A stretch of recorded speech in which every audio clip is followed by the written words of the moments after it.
Fiadanana ho antsika rehetra. Rija na Zoky Rija mpanabe eto anivon'ny fikambanana mpiara-maka amin'ny Baiboly. Tia antsika Andriamanitra ary maneho ny fitiavany antsika izy amin'ny fiarovany sy ny fitantanany. Ary Andriamanitra tia antsika io tsy manavakavaka. Tia ny olona rehetra izy, tia ny olona rehetra ho vonjena. Ary Jesosy Kristy izay maty teo ambony hazo fijaliana dia maty ho an'ny olona rehetra, na iza na iza. Tia antsika izy na toinana toe-ponao ny ranonorana izay alatsany dia alatsany ho an'ny tsara fanahy sy ho an'ny ratsy fanahy ihany koa. Santionana ny fitiavany fotsiny izany. Ny tombon'andro izay mbola omen'Andriamanitra anao izay mbola velona io dia fitiavan'Andriamanitra izany, na dia tsy tsapanao amin'ny vantana aza. Dia amin'ny fotoana sahala amin'izao mihitsy no tokony hitodiana amin'Andriamanitra.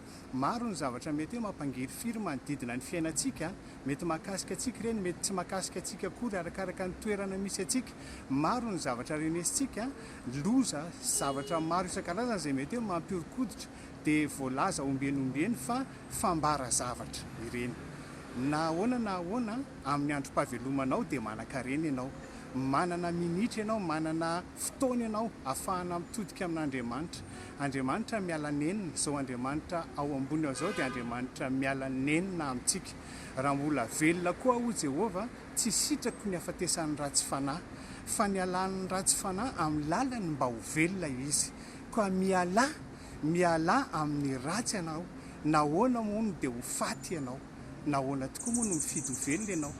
Raha mifidy ho faty ianao, fa ny fahavelomana izay omen'Andriamanitra anao dia raisinao maimaimpona amin'ny alalan'ny fibebahana, amin'ny alalan'ny fialana amin'ny ratsy fanao, amin'ny alalan'ny fiverenana sy fitodiana amin'Andriamanitra, amin'ny alalan'ny finoana ny asa vitan'i Jesosy Kristy teny ambony hazo fijaliana.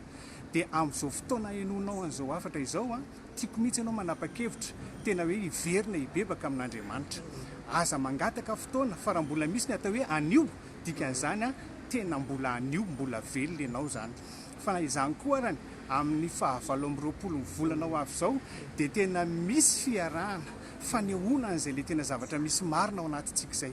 Rehefa mibebaka sy niverina tamin'Andriamanitra ianao, andao aneho an'izany mba hitarika ny hafa ihany koa, ary tena ahatonga fiantanana ao anatin'ny olona hoe fotoana izao, fotoana, occasion ahafahana miverina amin'Andriamanitra, ahafahana mandray fiainana, ahafahana mandray fiainana be dia be. Satria Andriamanitra tsika io Andriamanitra tia ny olona rehetra hovonjena.